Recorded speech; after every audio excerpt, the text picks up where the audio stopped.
Today's guest is the founder and creative director of Manymoon Studio, an electronic music marketing company working with global labels, brands and talent across the scene to create high-performing social media campaigns. She joins us today to talk all things digital marketing and offer insight into what it's like to work behind the scenes in the dance music industry, sharing advice, stories and her inspiring career journey. Please welcome the brilliant MK to the podcast.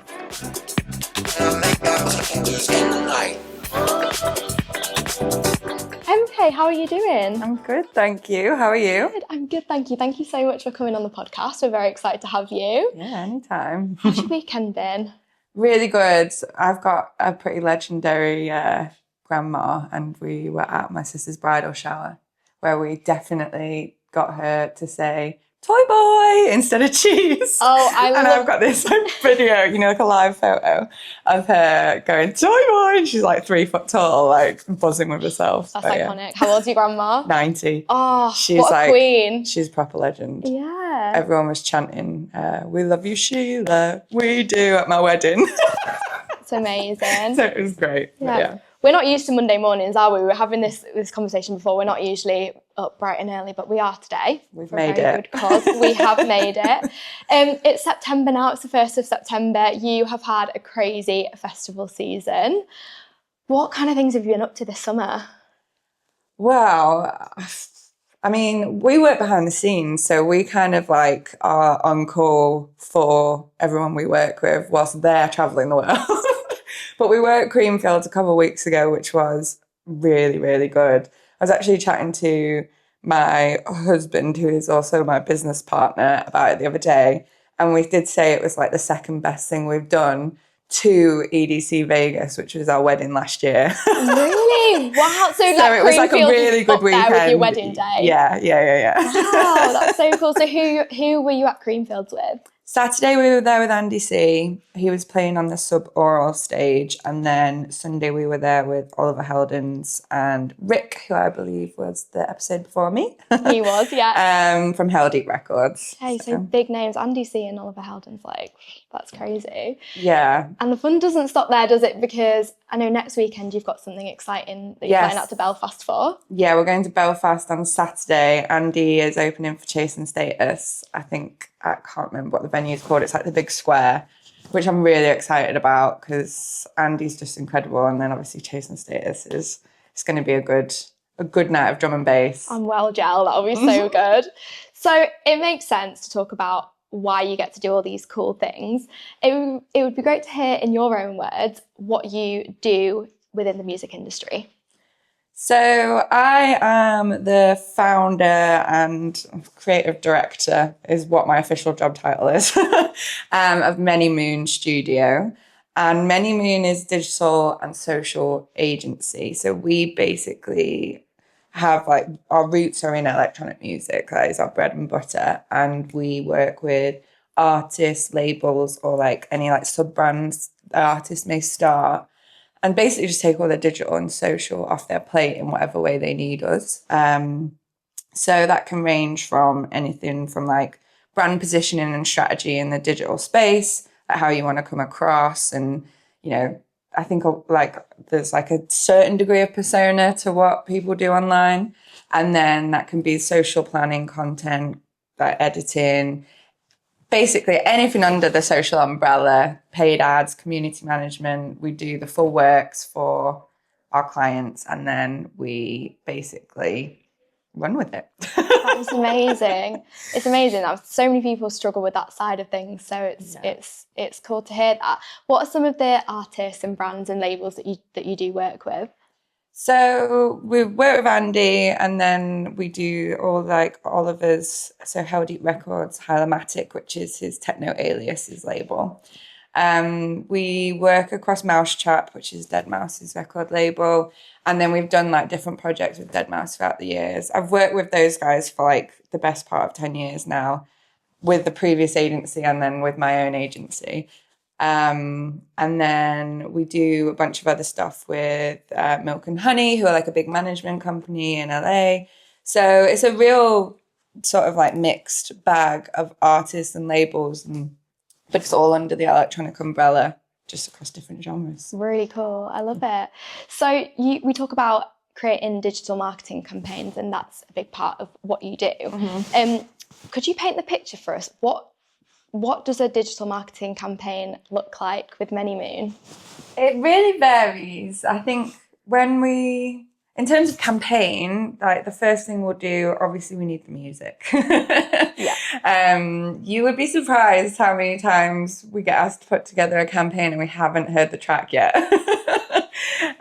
So I think we would start by listening to the tunes, and then we would see like what that sort of like artistic direction is, any stories behind the music. This is specifically in like a release campaign. Yeah. And then we'd go away and we'd start timelining what we like, when is release day, and then we work backwards from there. So we would go through each sort of like layer of like pre-release phase, week of release phase, post-release phase, and then kind of just look at like the toolkit of what that individual artist or label has. So everybody has different like softwares, and we wear many hats. Yeah.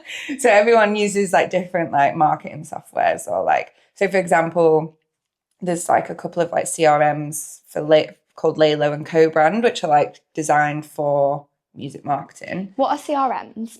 I can't remember what it actually means, but it's like customer, it's basically like newsletter management, essentially. Right, okay.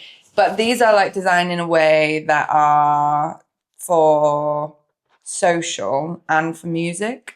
So you can essentially track all of your impactful followers, people who are like loyal fans. So for example, you could make a drop and people can sign up to a drop. So the drop could be like some kind of release, or it could be tour dates, or it could be like a pre-save link. And then you can see all of the fans like interactions with you. So you can see how many times like they've signed up to a drop of yours. You can see how loyal they are. You can see what kind of like with co-brand in particular, you can see like the music that people are interacting with that you have on TikTok or Instagram, things like that. So they just look at all the clients' like toolkit, so whether they have 𝗖𝗘𝗧𝗔𝗜𝗍 and co-brand, and how we would want to work that into like the marketing campaign. What budget do we have, if any, for like paid? So that's like Meta ads, TikTok ads. And then we would drill into like what the content looks like. So the first thing we ask for is B-roll. B-roll is your best friend. Okay. So I know what B-roll is in, say, documentaries, but when you say B-roll, what do you mean in terms of social media for music? So just getting your phone out and just taking stock of your environment. Like, it is so low effort, but it can be like the filler content in between things, like the transition content in social media. It can literally be like, if you're in the studio, for example, and you just put your phone up on a speaker and you just work, but you can mute it. It doesn't matter what you do and what you're saying. You can then edit that into content after.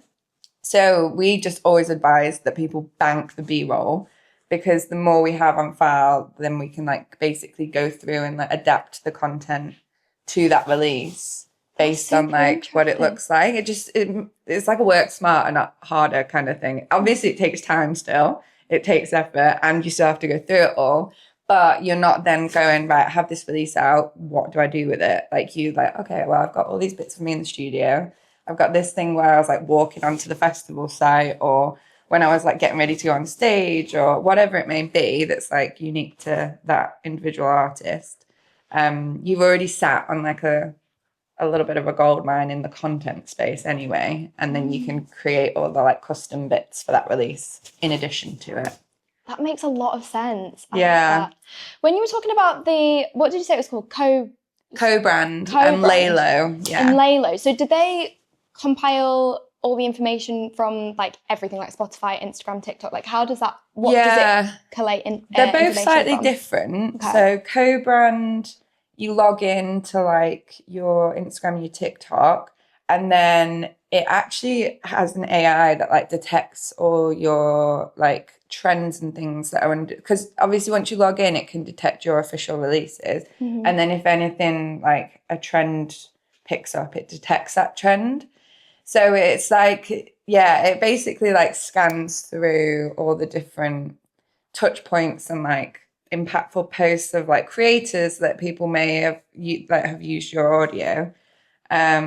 But laylo's slightly different. So laylo's more like designed for drops, and then the drops are like when you like messaging your fans or SMS, email, or whatever. And then they track who like I think it is also an AI now, but it's like ticket buyer audiences and listener audiences and top fans and things like that. So you can basically create like SMS, email, or Instagram like DM campaigns that hit your like top listeners or top engaged people, because they're the people that like are going to want to know what you're up to. Yeah, that's fascinating. There's Yeah. so much more to it than you initially think, because you think of like the posts and the TikToks and the reels, but you say DM campaigns. What's a DM campaign? So to the first part, social media does often get overlooked because everybody thinks just stick a story up, just stick a post up. Yeah. And I will die on this hill that there is so much more to it than that. But DM campaign, basically with like Laylo, co-brand, or any of these tools, like I think ManyChat is also one that like can auto respond. You can set up keywords that, say you have a new release and you want people to pre-order it, you could give them like a clip and then say like DM me or comment on this post with the keyword, let's say the song's called like love. Comment love on this post or DM love and I'll send you a preview. So then they get sent it in their DMs, rather than like link in bio is done. We don't want to use link in bio anymore. There's just like a drop-off rate. So if you ask people to do like more than one step, you're going to lose like quite a chunk of them in having them do that step. So if you put link in bio and then that person has to leave your post, go to your link, find the relevant bio link, and that's assuming that you're organized in how you're putting your bio links together. And then they have to click on that link and then go and do the action. You're going to lose quite a few people. Whereas if you comment, where you've seen the post, you comment, love, your autoresponder sends them exactly what you want them to do in their inbox. They just have to do that one thing. Wow. So it's just like a more streamlined, like 2025 way of like getting more people involved in like what you're doing and giving them the easy route as well. Yeah. The soon as you ask people to do more than one thing, you just lose people. That's super interesting, because Academy 94 do that, but I'm not in charge of doing that side of things. So I'm always like, how does that work? How do people do that? So that's cool to hear about. Yeah. You've explained about release marketing campaigns. What other marketing campaigns would you do? So like, what other things would you make these campaigns for? It can vary. So there's tour marketing. If our clients have like hard ticket headline tours, we'll help with that. That is more back end than front end. Obviously, you would talk about it on social, but like just asking people to like buy things and trying to just like directly sell to people like doesn't really like connect anymore. So we'll help with like the story behind the tour, or like just creating like fun content that like actually like showcases like the experience of what that artist is. And then you would do all the like, there's bands in town and Songkick, and then co-brand and Laylo actually have like tour date pages now as well. So just so like, again, like we were saying, make it as easy as possible for people to get what they need from you. I think that the paid ad side for tour marketing is like pretty key. You need a little bit of budget to actually like sell the tickets now. Other campaigns like merch campaigns. So if people, for example, with 𝗖𝗢𝗡𝗧𝗔𝗖𝗓, who we were talking about earlier, we had like a vinyl drop with them the other week. So we did like the sign up page and the social pushes and like what the content strategy for that was and how that looked and how people can like, what that like flow is for them to get to the vinyl and purchase it. Any like emails that go out to complement that.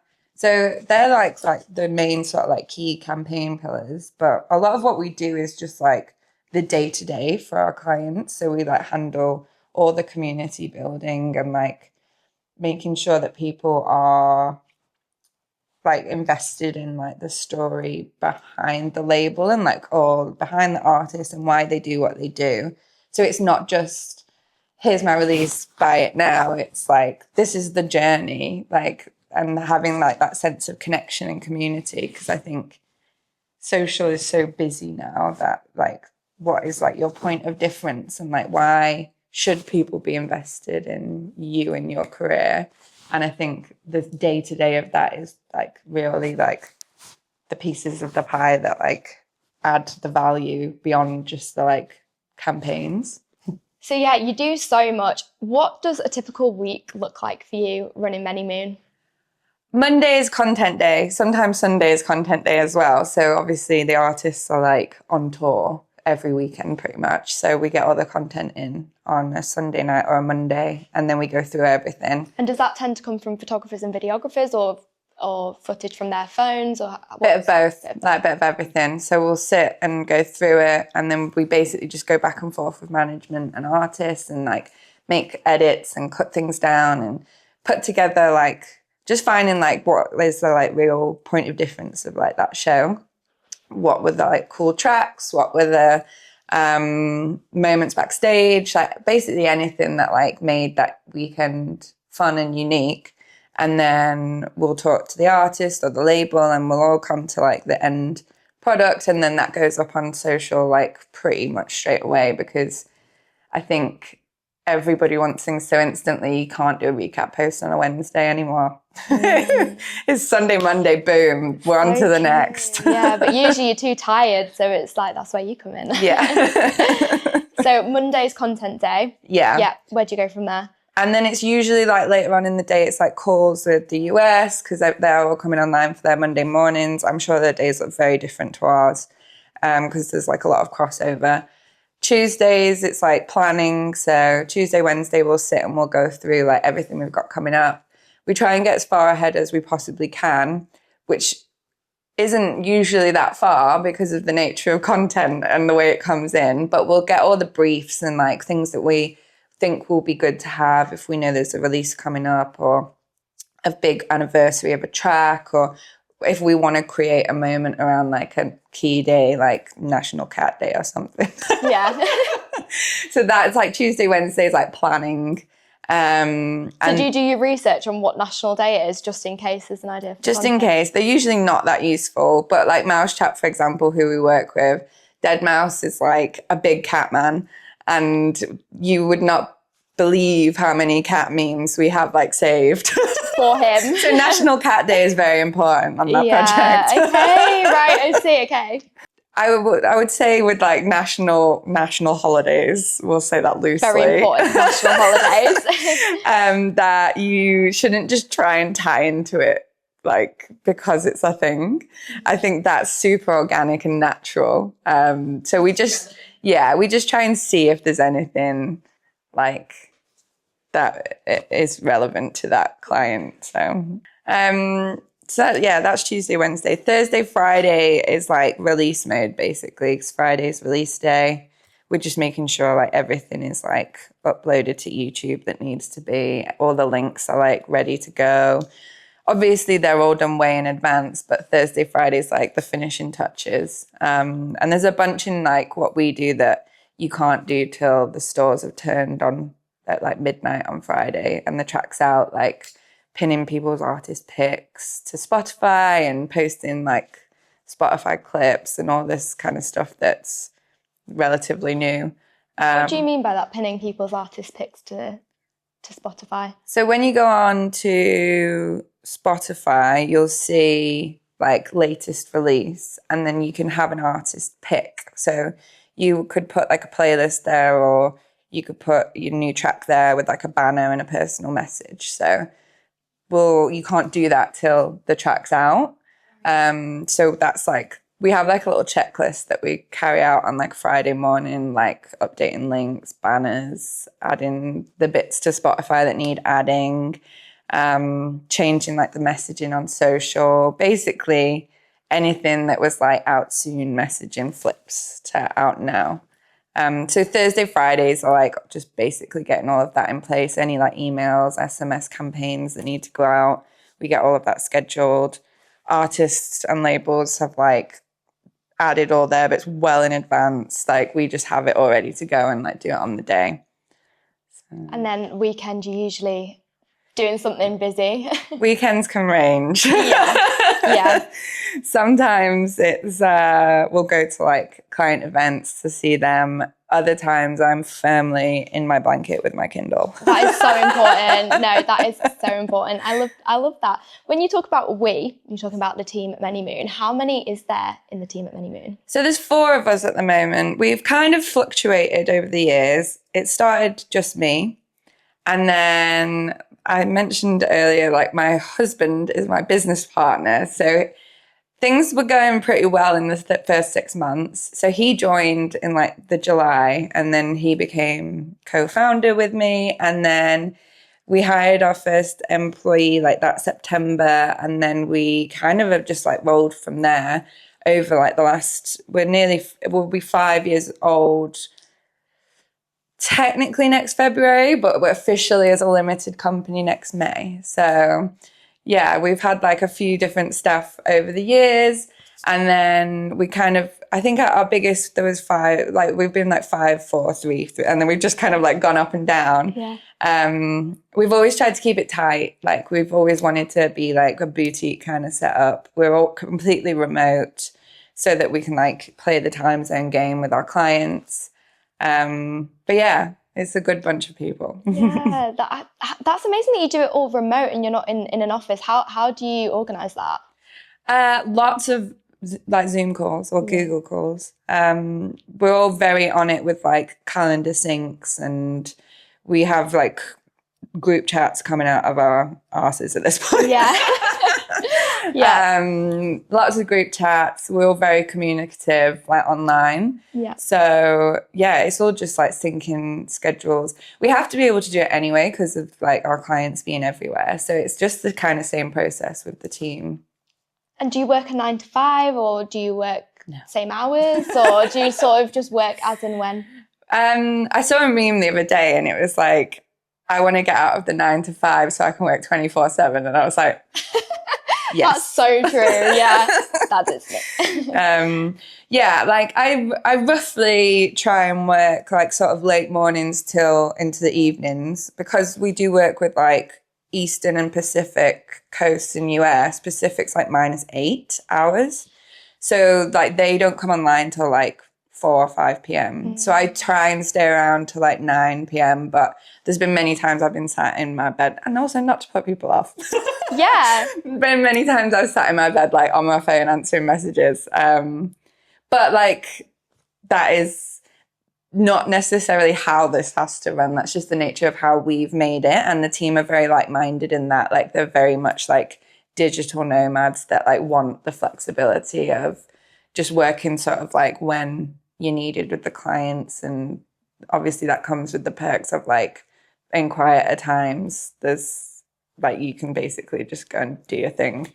So yeah, it works. Well, that's the future, I guess, for a lot of industries, and working in social media, that's probably like one of the first industries to sort of head in that direction. So. Yeah, I think so. Unless you're in like a content studio, like the way we do it, because we like our clients are everywhere, so they'll just like they don't need us in one place anyway. So there's no reason for us to have like a London office with like £5,000 a month rent. Absolutely. No, and then you can invest the money back into the business and instead of into the space. And if you're happy working at home, then what's not to like? On the topic of work and managing your time and things, it would be great to talk about the panel that you were on last year at ADE. And I know that was called Combating Content Burnout and Digital Fatigue, which I really like that title of the panel, because that would make me like, oh yeah, like I get that. I want to go listen to that. What were some of the things that you were talking about on that panel at ADE? I think it was a lot about like mental health for an artist or like an independent creator, in the sense that like you can Google it or you can search it on whatever search engine and you will be told 1,000 different things at once. So we kind of just like got into the weeds of like what is impactful, what actually like moves the needle, and like what you can kind of just like put to bed instead of trying to like do everything and basically just frying your brain. Okay. Can we talk about that a little bit then? So what are some of the things that move the needle? Well, I think one of the things we talked about was sort of picking your mode of transport, if you will. So instead of trying to be great at everything, pick the thing that most aligns with you as a person. Like, social media doesn't mean you have to be like facing your camera saying like, hey guys, come get ready with me for da da da. Like, you can find your lane of like what resonates with you as a person and like what you're comfortable with. And just get really good at that one thing, because you can repurpose it for everything else. So for example, like doing a podcast today, that's a YouTube long form piece, but you can create loads of short form, clip it, sound bites, whatever that may be. So if you like just having a good chat and doing a long form piece, you can get really good at YouTube and then get different bits of that to syndicate everywhere else. But you don't have to be incredible at everywhere else. Just get really good at YouTube and focus on that, bringing that audience in, for example. That might be TikTok for others. It might be Instagram for others. But yeah, just like really like trying to do one thing well in social and then just automating everything else, basically. Okay, that's interesting that you say that, because I think a lot of artists, you can see they're doing everything because you're just trying to throw everything at it. So it's interesting from your professional point of view just to sort of focus on the couple of things that you enjoy. Is it enjoy or you're enjoy good at? or good at? Yeah. I think if you Google it, it says you have to have completely unique content on every single network. You have to do this every single day. Like, no wonder people are burnt out. Well, that is a full-time job within itself. Yeah. So I think like you can get good at what, like if you're trying to build anything, like I don't personally like DJ, but like if I wanted to learn to DJ, I'm not going to learn how to use every single piece of equipment in one go. So I think the way we spoke about it, there was two parts to that. Picking the format you want to get good at or you want to try is like learning that one thing in DJing. Once you've learnt that and you're good at that, then go and try the other areas. Mm-hmm. So I think, and the other side was like looking at social, because people always look at social like the devil. Like so many people hate it. Is like looking at social like you would look at Ableton or Recordbox or any piece of software you use to create your music. Like social is just the medium that you're delivering it. Mm. So I think those were like the key sort of areas we're trying to talk about to like get people comfortable with social, less overwhelmed, and just like using it as like a tool more than like a help. Yeah, I really like that sort of imagery of it being just another tool in your toolbox rather than like a thing, oh God, I've got to do this. Got to post on social media, yeah. Mm-hmm. When you talk about putting things to bed, do you mean just things that aren't working for you, or is there anything in particular that you're like, just don't bother with doing that in particular when it comes to social media? I think with social, because this was like 10 months ago now, so like obviously like the real like granular details do like change over time and it all moves so quickly. But I think just like understanding the algorithms was like a super important one. So like a lot of the time people just assume they're like shadow banned or they're not getting the reach or whatever, but the way the algorithm on Instagram in particular and TikTok I guess works is that it's based on watch time and engagement. So if something's just like flopped, then just try and tweak it and try again. I think if people are resonating with something in the first 3 seconds, then the algorithm uses that as a signal and it'll keep delivering it to people. So that was just kind of like a debunking myths kind of angle that we took, because people just assume the algorithm is the enemy. And it's a challenge, but like you just kind of have to like tweak and adjust and try again. So do you have any advice or little tips and tricks for engaging people in those first 3 seconds? Because that is something I know a lot of people do struggle with. Yeah, it should be bright and well lit. If it's dark, it just sinks down straight away. You need a hook, and it doesn't have to be like, the crowd's reaction to this was wild. Like, the hook can be your face in a well-lit environment. It can be like a really nice vocal part of the track. It can be on-screen text. Like, a hook is just something that like is the thing that stops you from scrolling. So if you've got like a real dramatic like fade in, people are gone. Like people love cinematic edits as like a creator. That the people don't love that. Yeah, it is crazy how short people's attention span is nowadays. And like, it's understandable why there is so much information. Everyone's doom scrolling every single day. So it does make a lot of sense. So it's always good to sort of know like inside tips and tricks from management. I think the things that stop people scrolling, from my experience, is just like a visual that is like well lit. Like, is it a crowd shot? Is it your face? Like, whatever it may be, just like something that's like clear straight away, first 3 seconds. Obviously on screen text is great, but like if it's not really your vibe, like there's other ways to capture people, like the music or the lighting or whatever that may be, just like a point of difference to like the monotonous feed that everybody has. Okay, yeah. And for independent artists that aren't sort of like at your NDC level yet, and they're doing their own content, what sort of tools would you recommend in terms of content creation? Would you just use Instagram and the tools that it gives you, or would you use things like Canva, or what would you use if you're independent? I think your smartphone is your best friend. Like you can literally search, I did it on TikTok, you can search like what to have your phone setting on to get like the best quality, because the default isn't the best.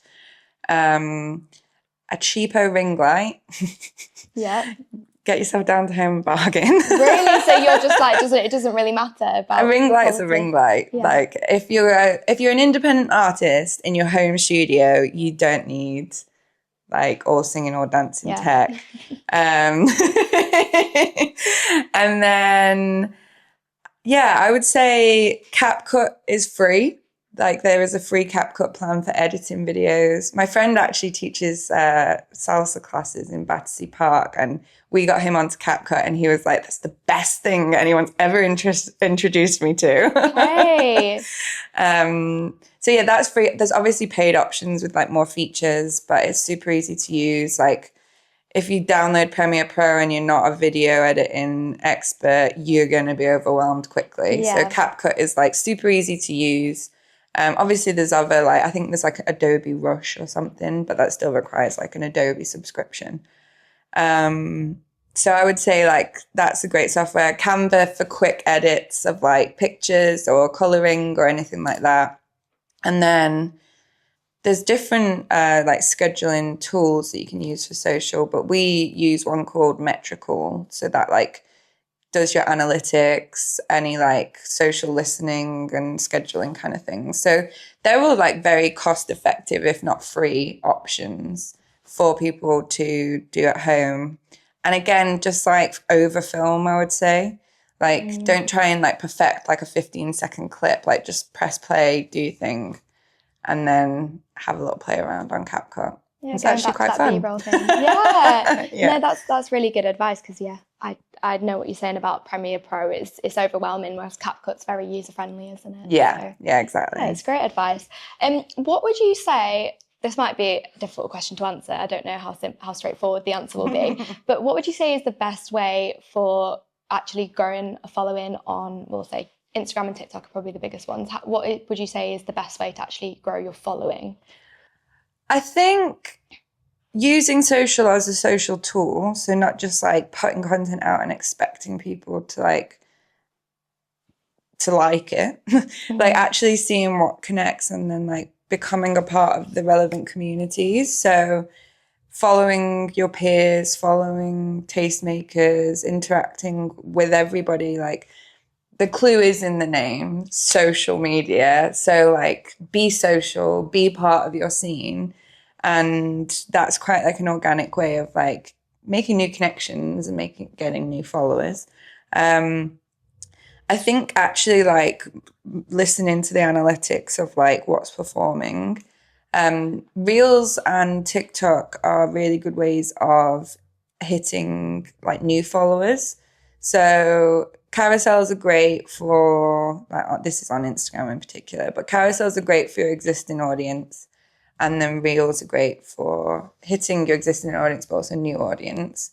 So I would say have a look into like your scene and like what content people are taking value from, and then have a think of how you can like adapt that to you as a person, and then just have a play around on CapCut and Reels and see what actually like resonates.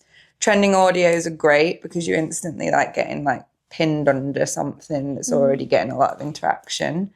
But yeah, it's there's no like direct one size fits all method. It's very much like just trial things out and see what connects and do more of that. And once you do more of that, they'll change the algorithm again and there'll be new features. So it's very much like you just have to keep up with it. But there's ways to do that aren't like super overwhelming. And that's why we said like maybe just like pick your one platform, because then you're not trying to figure out every single thing at once. So yeah, I think they're the sort of main accessible ways. Yeah. And what's your view on hashtags? TikTok, they're great. Yeah. Instagram, I think they're pretty dead. Yeah. YouTube, yes. Oh, really? Yeah. Because YouTube is very SEO, but it's more like, it's not a direct hashtag, it's more like in the tags section on YouTube. So yeah, I think having a look at like your niche and then what people are searching for within that niche is good for hashtags on TikTok, and then for tags under your YouTube videos. But we don't use them on Instagram anymore. Okay, and Instagram, right. I think Masari, the guy who's like the head of Instagram, did say the other day that like they're not as impactful as they used to be. Okay, right, then that's super insightful. You say about, obviously, social media and digital marketing is changing so fast. Like you say, even like in the space of a few months, it changes. How do you, I know you can't build a time machine, but how do you personally see the digital landscape changing over the next few years? I think AI is going to become more and more key to it. Like I think using AI to stay up to date with everything is going to be important, because it does change so quickly that if you don't, I think you will get left behind. I think video is not going anywhere. The way that music's integrated into social, I think, is really key. Like I think Spotify launched another plugin the other day that, like, you know, do you remember when Facebook used to say like what you were listening to on Spotify, like early days? They're doing that on Instagram now. So I think the connection between like the DSPs and social is only going to continue to strengthen. But yeah, in terms of like what the content will look like, I don't know. I like when TikTok first came out just before COVID, there was a lot of naysayers like, I'm not going on that. And now everyone's like, oh, I should have gone on that. You have to be. Yeah, it's almost like you kind of have to lean into these things. Yeah. Even though sometimes they're a bit scary, or it's like, I don't want another thing on my phone. Yeah. Like you say, you've got to lean into it. Absolutely. We've instilled that between ourselves as a team, like whatever the new thing is, even if it's a fad, try it, because it's not like, all you have to do is look at like history and the evolution of technology to know that like, just because you personally don't think something will be the next big thing doesn't mean it won't. I mean, so I think I would say if something emerges, give it a go, learn it.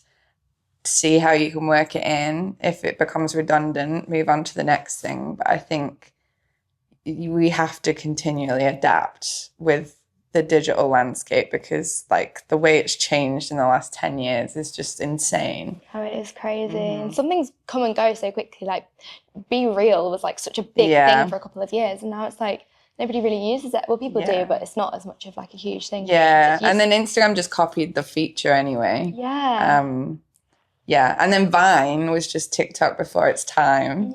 People weren't ready for it. I know. I was just a little bit too young. I never had Vine, but I've obviously heard what I a get big TikToks thing. of like compilations of Vines. I'm like, it's just TikTok before its time. Oh, no. So you've always been leaning into sort of like the current trends even before you were working in digital marketing?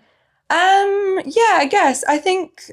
So when I started in digital, it was like 9.5 years ago now. So it was like Facebook was the main platform. Instagram was like there, but it was like a photo sharing platform. So I've kind of seen like every sort of phase of like digital marketing and social marketing. My husband always jokes that like there's nobody that knows it better than me. Well, talking to you, I couldn't imagine there would be. Because I've just seen it from like the fruition of like using it as a marketing tool through every sort of like phase of that. So, yeah. Right. So I think that leads us on nicely actually to talk a little bit about your personal career journey. So we'll get into sort of like your first steps into the industry in a minute, but let's rewind right to the start. What was your musical upbringing like? What sort of got you into music? What was that like growing up? We were a very musical household. My grandma actually, so my mum was adopted. My grandma always jokes that my mum's birth parents must have been musically inclined, which we all think is the funniest thing ever, because none of us can carry a note or play an instrument. We just love music, like as a listener. So yeah, we actually like grew up on like 𝗖𝗢𝗡𝗧𝗔𝗜𝗍 classics and electronic music. And I have a video of me and my sister and my mum doing like high knees to the Prodigy in the kitchen during a kitchen rave. High knees? Oh, I love it. And you're like, this is what I want to do for the rest of my life. Yeah, literally. So yeah, it was a real mixed bag, but we like grew up like the school run, Tiesto was playing, like it was a whole thing. Like so music's just always been like a huge part of my life. I went to, and that was like in a huge part to my mum, because like she literally like, I grew up in a time where you got CDs and DVDs for like birthdays and Christmas. So it was like very easy. And we just got whatever the latest edition of like the Ministry of Sound compilation was for my mum, or whatever it might have been. Like all those kids in school. Yeah. So we just grew up with that on repeat constantly. I went to Glastonbury for the first time when I was like 15. Like that was my like first like rave experience. And I was at Glastonbury, I was like, this is what I want to do. It was probably a very skewed judgment of it. So then from that point, I kind of like knew that I wanted to work in music in some capacity.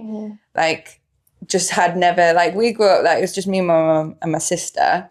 So we didn't like, we were very like working class, didn't have money. So like couldn't afford to learn the piano, couldn't afford to like learn to like do all the musical things, but could enjoy and appreciate the art.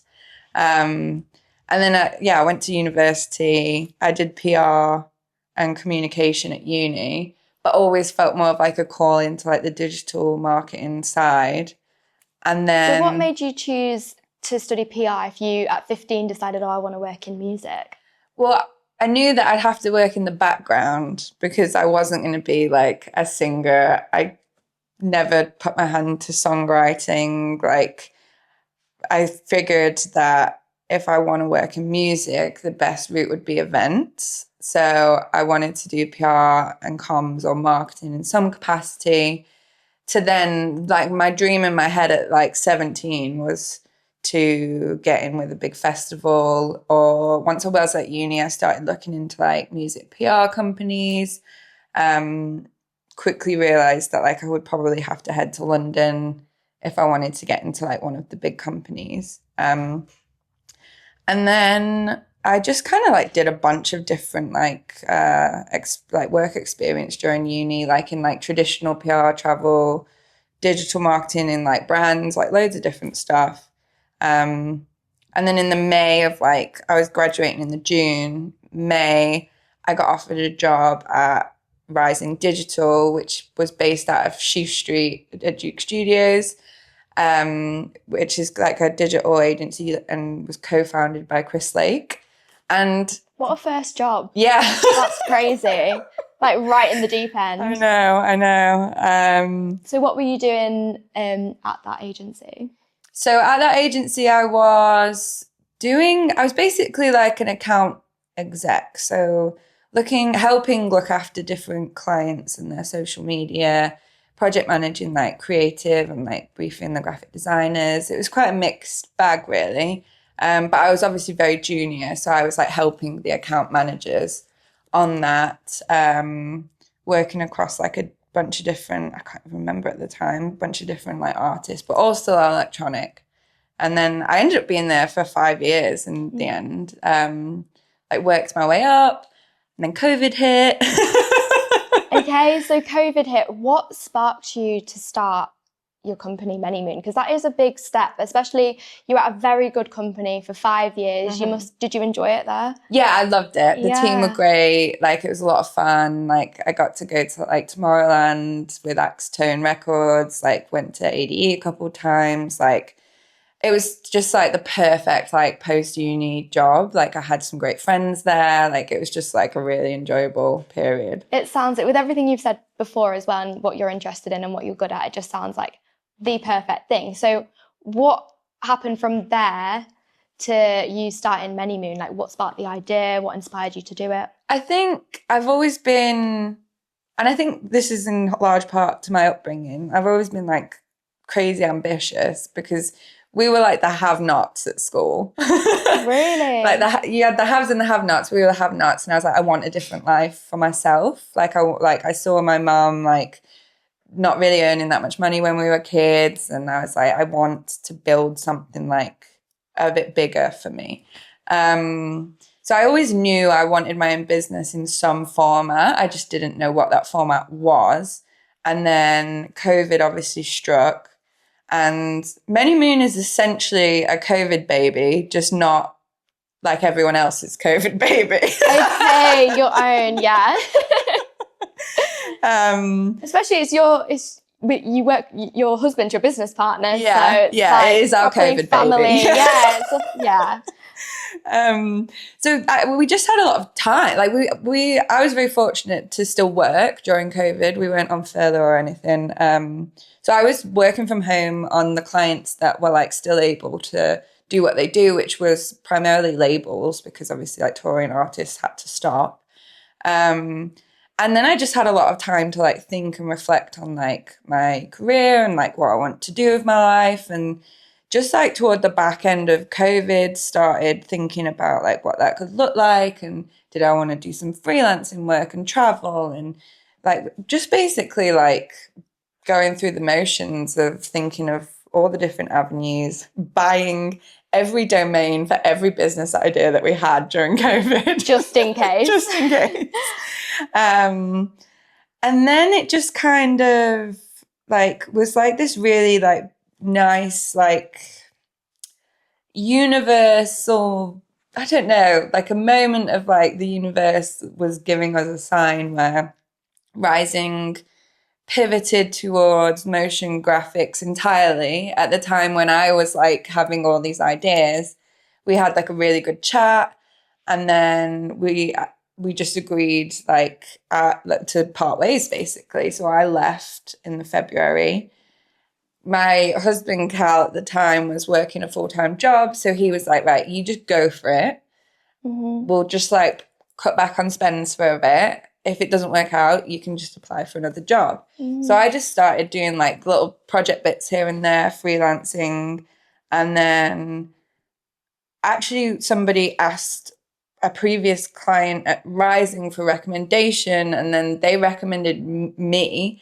as an individual, and then I got introduced to 𝗗𝗘𝗧𝗔𝗜𝗟𝗓. Okay. Yeah. So your working relationship with 𝗗𝗘𝗧𝗔𝗜𝗟𝗓 started around the same time you started your company? Yeah. Okay. So I've been with them as professionally, individually, for 5 years next March.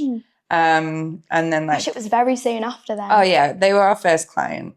That's massive. Like, in what world would Yeah. such a huge label be your first client? Okay. Yeah. So that was just like one of those moments where I was like, this is amazing, and let's just see what we can do with it. So like the 𝗗𝗘𝗧𝗔𝗜𝗟𝗓 guys are incredible, and I just dove into it with both feet. I think the longevity of the relationship, I guess, speaks for itself in that, like, I love those guys and we love working with them, and they've been like a priority for us from day one, and they ended up like opening doors to like other projects and word of mouth recommendations and all of that amazing stuff. And yeah, it just kind of like snowballed from there, and now we're nearly 5 years old, which I'm super excited about because they say the first 5 years is the hardest. So congratulations. You need to throw a 5th birthday party. You're going to do that?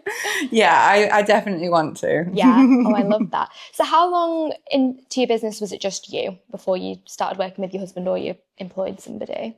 So it was sort of like February, March time, and then Cal, husband and business partner, joined in the July. So it wasn't that long. Okay. Like we basically like got a couple of other projects on, recommendations started coming in, and I was like, right, I can't do everything. Like I'll focus on the clients and the creative, and you do everything else. So he kind of like, I've had the very amazing privilege of never having to do my own admin or invoices or HR or anything like that. Like he literally is like one-stop shop. Like I'm clients, he's business, and it works really well together. Yeah. Wow, that's amazing that like, yeah, you guys must have really believed in it from the get-go. If did he quit his job then to Yeah, he quit his job. Yeah. Wow. Yeah. Gosh. What was some of the, obviously it sounds amazing, but I can't imagine it was all smooth sailing when you first started the business. What were some of the most challenging parts of starting your own business? The mental challenge, I think, in the early days was like the biggest. Like you are rife with imposter syndrome, and I think that's something that most people can probably relate to. But that's just, honestly, that's a time thing. Like that diminishes with time, and like taking stock of what you have done and celebrating the small wins at the time, I think is so important. Yeah, I think for us, because we obviously jumped in with both feet first, and it became our like sole income as a couple. That's intense. Slightly crazy and challenging. Yeah. And you'll have had rent and bills, I assume. It's not just like you can just, So like that, we've always looked ahead. So like we've always like figured out what decisions we need to make at what point, and like obviously with that comes a lot of like overthinking, and like that in itself is a stress. But we always kind of went with the approach of like pick the path that's the easiest to unwind. So if there's like a big decision, like at one point I was like ready, like we'd just had COVID, the business was going well. I was like, I want to move to London. And at the time, Cal and I spoke about it, and he was like, maybe not yet. And we actually were talking the other day, and I was like, I'm so happy we didn't move to London. Like, yeah. So just for context, you're in Leeds now. Yes, we're in Leeds. Like there was just no reason for us as a business to be in London, but it was early days. I was so excited. We've got all these amazing clients, like London. Yeah, that's interesting you say that, because you're right. There is like a pressure sort of, especially in music, like you need to be in London, but it sounds like a lot of the work you do is online anyway. So yeah, it's all online. So there's just no need for us to be in any one place, which is great because that means we can like go to all the different events around the world as well. So yeah, I think the early days, like the biggest challenges were like definitely like mental challenges. And then I had the rug completely pulled from under me so that February to July was me. July to December was us both. September, we brought our first employee on. December, my mum went into the hospital. We thought she had appendicitis. So a year into the business, following February, she got diagnosed with cancer. So I, sneaky woman that she was, lied and didn't tell us how bad it was, because she wanted me to carry on with the business. Because she was like my absolute biggest cheerleader. Like the fact I was working in electronic music, like I think I like achieved all her dreams. It sounds like it from what she brought you up on. Yeah, so she was just like I would like meet these like artists backstage, and like at one point I was like backstage and Tiesto was like 2 feet away, and she like was obsessed with Tiesto, and I texted her like, stood next to Tiesto. Living her dreams through you. Yeah. So she just like basically like covered up how bad it was, and then wanted me to like carry on with the business, was like, you don't need to come back, like you've got your hands full, da da da. And then they operated in like the May, and she needed like a full-time carer at that point, basically. So I moved home and had like this little like bodged desk from the range that I'd got for like £10 that I just stuck in the back room. I was like taking all my client calls and then looking after her. So that was a crazy challenge in and of itself. Especially because I'm like very much like somebody that like the walls were up. Nobody knew, like I was just getting on with things. And then it wasn't until her illness got really bad that I actually did start to tell clients. I was like, look, this is kind of what we're dealing with. But in August, she passed away. So sorry to hear that. Thank you. The business has like, starting a business is hard. Starting a business, being a carer for someone with cancer is one of the hardest things I've ever done. And then navigating having a business whilst grieving is like the craziest challenge I think I'll ever face in my life. Gosh. But it just like, I'm just like, now when we look back, I'm just like incredibly proud of like what we've managed to do. And I think when the hard days like come, you just remember like the little like kitchen raves to the Prodigy, and you're like, wait, I'm working with artists that like worked on like Prodigy edits, or like, oh, like there's loads of different like angles to it, but like I think that's like the thing that like really motivates me and like keeps me going. So I'm like, this is a fucking cool job. Gosh, that's so powerful. I mean, obviously, I'm so sorry to hear about your mum, and especially it sounds like you were really close, and she sounded like an amazing woman. Yeah. She'd be really proud of what you're doing, but it's lovely that she saw your business start, and she was obviously, like you said, your biggest cheerleader. Yeah. So like you're sort of carrying on her legacy through everything you do in your work. So it just makes it doubly impressive and inspirational and poignant that you've done all of this. So thank you. Thank you so much for sharing that, because, you know, people go through all sorts of things. So you don't often hear about things like that and people opening up about things like that, because I know it's hard. Yeah. I was like talking to Cal about it earlier today, actually, and I was like, I might talk about mum whilst I'm with you, because I'm like, it was such a defining factor of the business. Like it literally like basically consumed like the first 2 years of the business. So, and like I spoke to the clients about it at the time. They all know, because I've worked with them like long term, and they're like, they've been so incredibly amazing and supportive. And then my team as well were just incredible. So I think like surrounding yourself with like good people that you like really align with is so important, because during like grief, like I think everybody finds something to like throw themselves into. Everybody reacts differently, but my business was the thing I just threw myself into, and I'm so grateful that I had that in this like incredible work that I could like use as a distraction, but also as like a motivation, I guess. And I think just having that support from like clients who like I now like call friends, and like the team who I would also consider friends, was just really awesome. Well, that's lovely to hear. And you mentioned before we started recording that the actual music itself was quite a driving force for you as well. Could you tell us a little bit about what the actual music does for you and working around that all the time? I think, funnily enough, we actually watched Sinners last night, which is like the most wacky film ever. But like the whole like idea is like in different generations and different cultures, there's this like music that brings people together. The premise of the film is that it attracts evil, so we'll skip over that part. It's like a horror, but like the message at that point, we were like, that's so true. Like, and we were talking about like our clients and like this whole idea of like it bringing people together. I like for me as a teenager, like being just in the crowd and dancing and singing, like my friends always laugh at me because whenever we've been at like Glastonbury or whatever, I like get so overwhelmed by the music that I cry. Do you? Even if it's like happy, I'm just like, oh, it's just so good.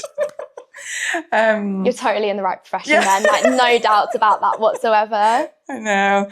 But I find just like a lot of like power in just like lyrics or the melody or whatever it may be. I just think that's something that has always like really struck emotion in me, whether it's like happiness, sadness, whatever.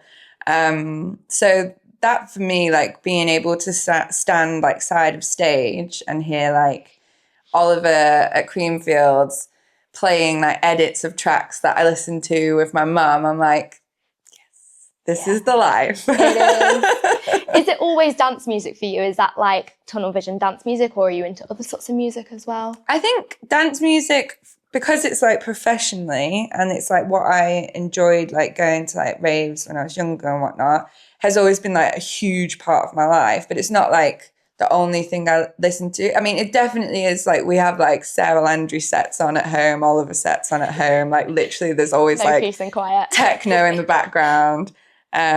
We actually have like neighbor wars because our neighbor below us plays his like yoga music like crazy loud. So as soon as that comes on through the walls, we're like techno. Maybe it mixes quite well. You and your neighbour sort of like going back to back. You said you don't DJ, but that sounds like you do. I love it. But yeah, so it's a real mixed bag. And then I'll stick a bit of Noah Khan on. Like I am a little secret Swiftie. Like, it's not really a secret anymore, but like I like a lot of different like styles and genres, but electronic is definitely like the one that like takes over my life. Yeah, it's got my heart. We've talked about some of the challenges you faced starting your company, but what are some of the things that you're proudest of in terms of Manymoon, and also what are your favourite things about Manymoon? Proudest of, I think, honestly, proudest of is just like having gone through everything that we went through. Like, because obviously, like Cal and I run the business together. He was by my side through all the personal stuff as well. So like navigating that as a couple, as business partners, and coming out the other side with a business that like is doing well is like, I definitely would say like that's the thing I'm proudest of, like just like the perseverance from both aspects, like personally and professionally. I think what was the other question? That was two questions in one. No. Your favourite thing about Manymoon? My favourite thing, I would say, honestly, the clients. Like when you have those moments in like, I always see these TikToks and it's like, it's marketing, babe. Nobody's dying. Like, it's easy to like get yourself like overwhelmed in whatever you're doing. Like obviously it's individual to everybody, but when you actually like take a step back and take a breath and you look at the music and like the purpose of it and like their artistry, like that's definitely like a real passion of mine, like to help these like incredibly talented, like, and amazing people like deliver music to people who like these individual like tracks like mean so much to me, and like somebody was behind the scenes helping like deliver that.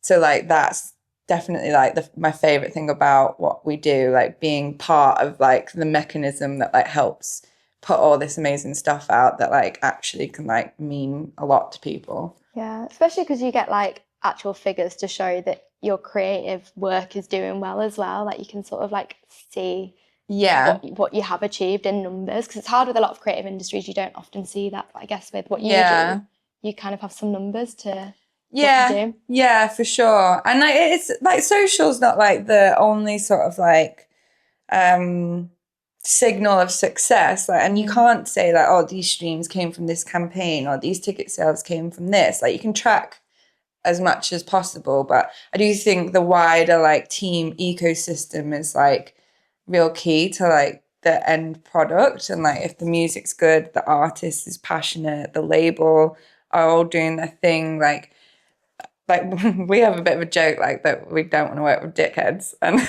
valid. And I think we've like managed to achieve that. Like, everyone we work with is so awesome and incredible, and it just makes doing what you do like even more enjoyable. Absolutely. That's all anyone could ask for, really, like having a great team of people. And I think it's quite rare as well, because you hear all sorts of workplace dramas, don't you? So yes, and I am very grateful to not have been part of that. Yeah. Another thing which I can tell you enjoy doing, because of what you said, is going to the events and festivals with your clients. And I mean, as by yourself as well, like IMS and ADE. What do you have a favourite moment or like a favourite event or festival that really like sticks in your mind, like that was a special one? So Cal and I actually got married last May in Las Vegas at EDC Vegas. As you do. So we got married in the day in a shark tank, like in an aquarium. Okay. And then we went to the festival Saturday and Sunday. But that Thursday, we were like, we're not going out. We just got to Vegas. We get married on Saturday. That Thursday, we were at a beach club with Oliver. He was DJing. And then the hostess was like in the DJ booth, just like pouring champagne. And we were like, we're getting married. So we were a little bit hungover on the Friday. Oh my gosh, that's incredible. But we went to EDC on the Saturday and the Sunday. We met a bunch of like people we work with there, but who I like consider friends. And then we were side of stage at High-Low back to back, Eli Brown. Like just like looking out, there's like this video of like fireworks going off, and me and Cal just like all in white, like in the desert at this festival. So that's definitely like a very key highlight. Oh, I can totally see why. And it sounds like your wedding was like a perfect encapsulation of like you two and everything you do as well. So that's so cool. That's a really cool story. I know you've also got another story about, so your name is obviously MK. When people hear MK, a lot of the time they also think about Mark DJ Hinchin. and producer MK. And I know you have a story about meeting him one time, don't you? Yes. Yeah. I used to work with Positiva like years ago on their 25-year anniversary campaign, and they did a lot with MK on Universal and on the releases. And Jason Ellis, who at the time was like head of Positiva, he's now over at A&R, who I was actually with last weekend at Creamfields. He basically just said, MK, you have to meet MK. And I was like, oh, okay. So I like come running over, and there's a picture of me and MK, and he has like MK tattooed on his hand in like massive ink. And he's like pointing at me. But when someone whips the camera out, my entire face is like, so I literally look like I've just met Santa. Like, he's like pointing at me. Oh, I love that. And now it's just like an ongoing joke, not like a connected joke. Just whenever I introduce myself to anybody at these events, I'm like, I am MK from Manymoon. And they're like, oh, I thought you were a bloke. And I'm like, no. Love your music. You know what? You should start playing into that. Thank you so much. Yeah, I did at Creamfields. I was like, I worked really hard on tour.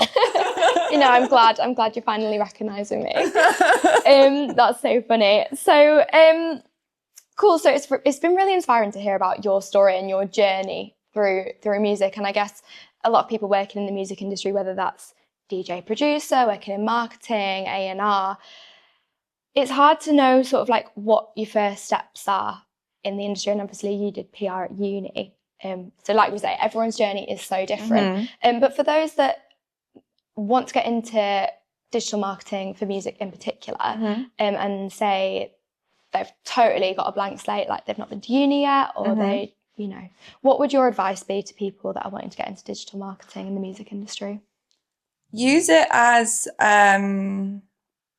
like learn it to enjoy it, I would say. Like I said, the same, my sister works in social but for a theatre, and she just like threw herself into it, like enjoying it as like an individual. I think really learn social and get good at it just as a hobby. Doesn't mean, again, like we said before, you have to be like, hey guys, like find like the thing that you enjoy. Just start to like be a part of like community.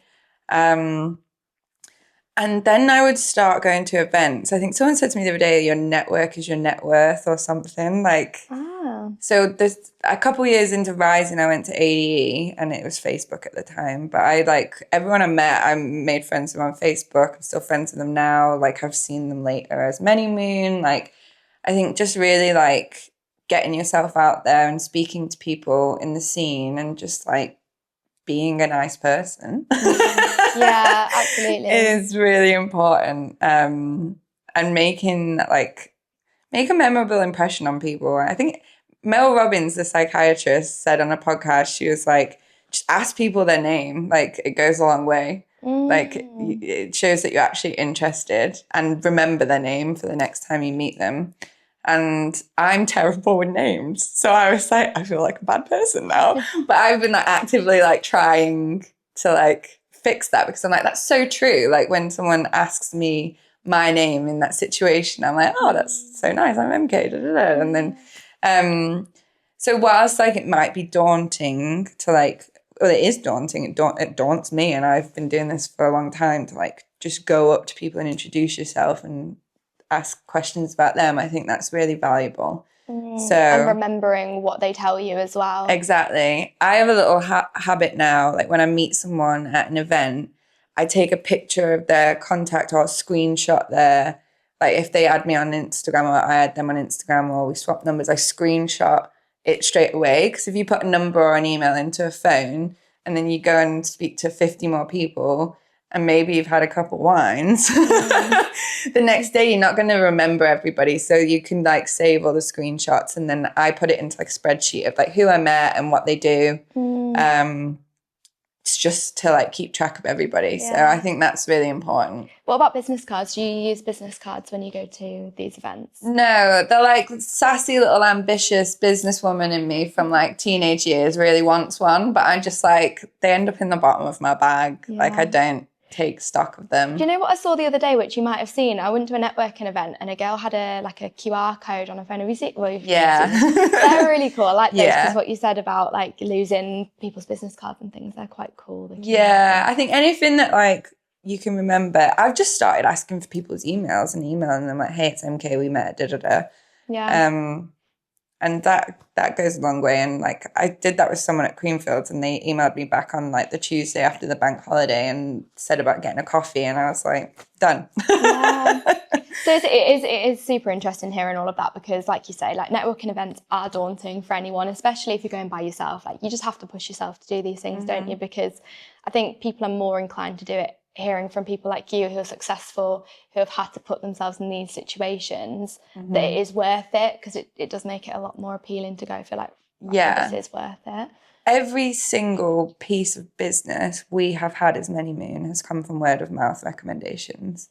Like we've never cold reached out. Like we've never done any of that. It's come from people that have worked with us or recommended us. And then we've met them at an event and they're like, oh, that person from that place. And just over time, like that, like recognition is like built within the industry. Wow. So it really is all in the networking. And I think it's even more powerful coming from you when everything you do is sort of like social media, digital marketing, like, but a big part of your business success is the real life in-person networking. Yeah. So I think our social media is like virtually non-existent, like because we spend so much time in our clients that like that's where like that priority goes, and then we speak to everyone else like behind the scenes. Like we post about what we do because we're proud of it, but like it's not like we don't have loads of followers. Like it's a shop window for like quick recaps of like what we're up to, but like our work has come from recommendations and word of mouth, and that comes from like your ability and like the work you do, but like how you are as a person. So I think just like being a sound person and being nice to work with is like really important. Yeah, absolutely. And I think that goes for pretty much any role within the music industry, and I mean in life, but especially music. So yeah, that's a really lovely point actually to wrap up the sort of professional side of things. But it would be nice to kind of get to know you as a person as well. What do you like doing outside of music? What do you sort of do to chill out? I am a bit of a nerd. I read a lot of fantasy. I play a lot of games. Like, if I'm not at an event for work, I literally am like on some form of device. Yeah, no, but I love that. I'm such a reader too. What's your book recommendations? What do you like reading? Oh God. I mean, I've read the 𝗗𝗧𝗔𝗓𝗧 series like 5 times at this point. Which one's that? 𝗗𝗘𝗧𝗔𝗜𝗍𝒻, Throne of Glass. They're very popular at the moment. I literally have gotten a few friends into it, and I'm like, welcome to the cult. Yeah, well, do you know what? It's funny you say that, because those A Court of Thorn and Rose, I didn't know who the author was because I've literally just ordered them, but they're really good. They're good. Okay, that's welcome good to know. The cult. Yeah, thank you. Okay, cool. Yeah, just read a lot of fantasy. That's like a gateway drug, honestly. Like I've read like 36 books I've given myself a 50 book target. I've read 36 this year so far. None of them are them. So it's like definitely like a gateway book. Wow, okay, I love that. But yeah, anything in the fantasy world I love, like dragons, magic, that kind of stuff. And then just like cozy little games like on my Nintendo Switch. It makes so much sense though, especially like people that are so invested in their work, and like obviously your work is your life. It is important to have these like sort of escapism things where you can really switch off. Like it makes total sense why you'd be into that sort of thing. Yeah. I think when my job's as fun as it is, and like if I go to a work event, it's essentially like a party, then like the stuff I do privately is more like chilled. Yeah, 'cause I guess your social life is there must be a lot of blurred lines between social life and work life. So yeah. I can imagine burnout is quite an easy thing to slip into with the stuff that you do. Yeah, I think we're quite selective with what we go to. So we'll go to like a few bigger things throughout the year. And then like most of it is just spent working, like, because that's like the thing that moves the needle. Like we don't have to be at these events. They're definitely for enjoyment. So. No, it's such a big part of it though, isn't it? Again, this is probably going to be a hard question because music is your world. But if you weren't working in music, what do you think you'd be doing? I don't know. I think I'd probably have gone into marketing still. But I think I would have tried the corporate route and probably would have been miserable. It's not for everyone. No. When I first started out, I had 2 job offers. One was Rising and one was architecture PR. I'm so happy I went. Yeah, that might have been a very different career. Yeah. I think because of the way I am as a person, like I still would have like thrown the kitchen sink at like my career and like tried to like climb the ladder and get to like this really like high position, but I probably would have gone down more like a brand consumer marketing route. Okay. I think. Yeah. Still really cool though. Yeah, it still would have been very cool. Yeah. Probably would have made more money. Yeah, but then you'd have spent it all on festival tickets anyway, so weigh it up. Yeah. Cool. So what is next for you and Manymoon? Short term, ADE is coming up, so we'll be back out in Amsterdam for like that week. We've got 𝗗𝗘𝗧𝗔𝗜𝗍𝗍 10 years at the Milkweg, a Dockyard stage takeover for 𝗗𝗘𝗡𝗧𝗔𝗜𝗍𝒻, and then a bunch of like unannounced things with our artists that week, which I'm really excited for. It's definitely my favourite week of the year in music. It's just so much fun. Long term, I think we've pitched for a bunch of new projects, which I'm really excited about and hoping they come on. So we'll just be starting some more like long-term projects with like artists and labels. And then growing into next year, definitely want to travel a bit more again, get back out into like the different events like Miami, IMS, and just see where the wind takes us. Like that's kind of always been our ethos somewhat. Like we think and strategize, but like it's all about the opportunities that come about from like the foundations that you've laid. So we just kind of see what comes and like where the clients will be, and just kind of maneuver life that way. I like that. So you never quite know, but you've got some exciting things in the pipeline then. If people do want to stay up to date with sort of things that you're working on, where can people find you on socials or Manymoon on, website, etc.? Yeah, so we've got an Instagram, which is @Manymoon Studio. We have a monthly newsletter that goes out, which is free, and it's like all of the latest updates of trends and social updates and things, which I think is great for like cutting through the noise. It's all catered to electronic, so it's basically, if you like started searching for different social updates, it trims the fat of things that aren't relevant to you as a DJ producer label. So if you want to sign up for that. Well, I want to sign up for that. So how do people sign up for that? If you go to our Instagram, hit the link in the bio, and then it's just on there. There's like a newsletter. It's called like Access All Areas. Stunning. Wow, that's amazing. I actually didn't know that, so I will definitely be signing up to that. Yeah. Amazing. Well, before we wrap up, we like to play a little game of this or that. Okay. So we fire through 20 questions and you just say the first thing that comes to mind. Okay. Cool. So number 1, starting off strong, Instagram or TikTok? TikTok. Stories or feed posts? Stories. Data analytics or gut instinct? Analytics. I think I said that wrong, didn't I? You said that right. You're fine. Organic reach or paid ads? Organic reach. Daytime work or late night inspiration? Late night inspiration. Coffee or tea? Coffee. Techno or drum and bass? Oh. Drum and bass. It's a hard one. Summer or winter? Summer. Long form content or short form content? Short form. City or countryside? Countryside. Books or movies? Books. This one's tricky. IMS or ADE? ADE. Beach holiday or city break? Beach holiday. Pre-party or after party? After. Engagement rate or follower count? Engagement rate. Quality over quantity or quantity over quality when it comes to social media? Quality over quantity. Cats or dogs? Dogs. Front row or back of the crowd? Side of stage. Everyone says that. That's a cheeky one because everyone says that. But if you have to be in the crowd, what would you go for? Back. Back of the crowd. Working on your laptop or working on your phone? Laptop. And then last but not least, festivals or club events? Festivals. Yeah, I love it. I love those answers. You fired through them quickly. And I don't think there was any cop-out answers because some people would say, oh, I'll go with both. So, yeah. I'm a woman that knows what she wants. Yeah, you killed it. Okay, so to wrap this all up, the question that we finalise our podcast with is, if you could go back to the very start of your career and give yourself one piece of advice, what advice would you give to yourself? I'd just say keep going. Keep going, because life hits you hard and there's moments when you think like, oh, fucking hell. Yeah.